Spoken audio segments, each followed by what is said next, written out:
ओम शांति। चौथा संदेश है, साकार के श्रृंगार का प्रैक्टिकल स्वरूप अव्यक्त स्थिति बनाकर दिखाओ। साकार के श्रृंगार का प्रैक्टिकल स्वरूप अव्यक्त स्थिति बनाकर दिखाओ। आज जब वतन में गई तो जैसे ही हम पहुंची तो बाप दादा सामने थे ही, लेकिन क्या देखा कि ब्रह्मा बाबा के गले में ढेर की ढेर मालाएं पड़ी हुई थी। फिर बाबा ने कहा, यह माला उतार कर देखो।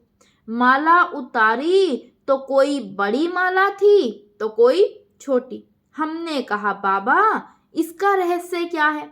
बाबा बोले, बच्ची यह सभी उल्हनों की माला है, क्योंकि बच्चे जब एकांत में बैठते हैं तो बाबा को स्नेह में उल्हना ही देते हैं।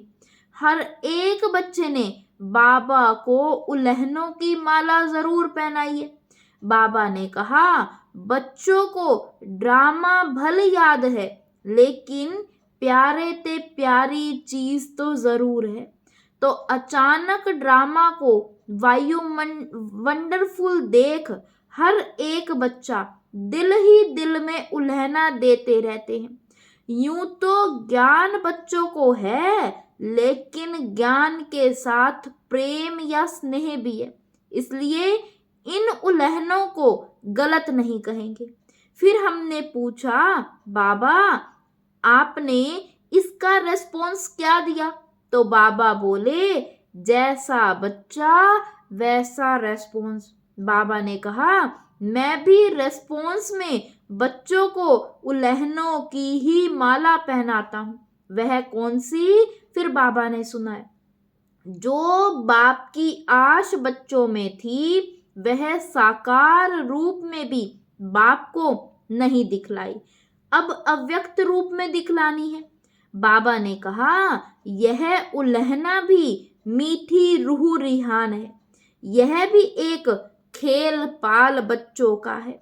साकार रूप में जो बाप दादा ने श्रृंगार कराया वह अब अव्यक्त वतन में बाप दादा देखेंगे। यह सीन पूरी होगी। फिर भोग स्वीकार कराया। फिर मैंने बाबा से पूछा, बाबा आप सारा दिन वतन में क्या करते हो? बाबा ने कहा, चलो मैं तुमको वतन का म्यूजियम दिखलाऊं। तुम तो म्यूजियम बनाने के पहले प्लान बनाते हो।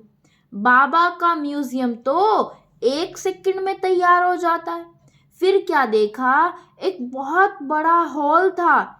एक ही हॉल में हम बच्चे ढेर की ढेर मंडलों के रूप में बैठे हुए थे।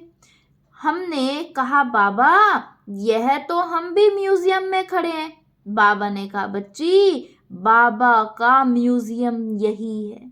अभी तुम जाओ, जाकर एक मॉडल को देखो कि बाप दादा ने क्या क्या सजाया है, जैसे आर्टिस्ट मूर्ति को सजाते हैं। तो बाबा ने कहा, देखो बाप दादा ने क्या क्या सजाया है। हम जब मॉडल के पास गई तो हमको कुछ खास दिखाई नहीं पड़ा, पूरी सजी हुई मूर्ति दिखाई पड़ रही थी। बाबा ने कहा, जो मोटा श्रृंगार है वह तो साकार में भी बच्चों का करके आए हैं, परंतु अब अव्यक्त रूप में क्या सजा रहे हैं? सभी श्रृंगार तो हैं, जेवर भी हैं, परंतु जेवर के बीच में नग लगा रहे हैं। बाबा के कहने के बाद कोई कोई में जैसे एक्स्ट्रा नग दिखाई पड़े। बाबा ने कहा, बच्चों के प्रति मुख्य शिक्षा यही है कि अव्यक्त स्थिति में स्थित रहकर व्यक्त भाव में आओ। जब एकांत में बैठते हो तो अव्यक्त स्थिति रहती है, लेकिन व्यक्त में रहकर अव्यक्त भाव में स्थित रहे वह मिस कर देते हैं। इसलिए एक रस कर्मातीत स्थिति का जो नग है वह कम है। तो जिसके जीवन में जो कमी देखता हूँ वह सजा रहा हूँ, जैसे साकार रूप में यह कार्य करता था वही फिर अव्यक्त रूप में करता हूं। तो बच्चों से जाकर पूछना कि सारे दिन में जैसे बाप बच्चों को सजाते हैं ऐसे बच्चों को भासना आती है।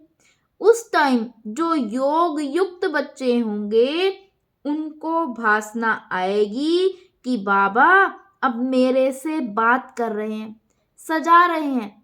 जैसे मैं अव्यक्त वतन में बच्चों से मिलता हूँ, बहलाता रहता हूँ, अव्यक्त रूप वाले बच्चे यह अनुभव कर सकते हैं। मैं भी खास समय पर खास बच्चों को याद करता हूँ। ऐसी टचिंग बच्चों को होती ही होगी।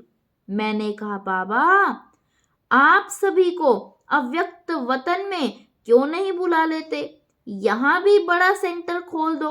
अभी तो सब बच्चे उपराम हो गए हैं। बाबा ने कहा यह उपराम अवस्था होनी ही चाहिए, हमेशा तैयार रहना चाहिए। यह भी याद की यात्रा को बल मिलता है। यह उपराम अवस्था सहज याद का तरीका है। अब बच्चों को कहना ज्यादा समय नहीं है, बाबा कभी भी किसी को बुला लेंगे। ओम शांति, ओम शांति।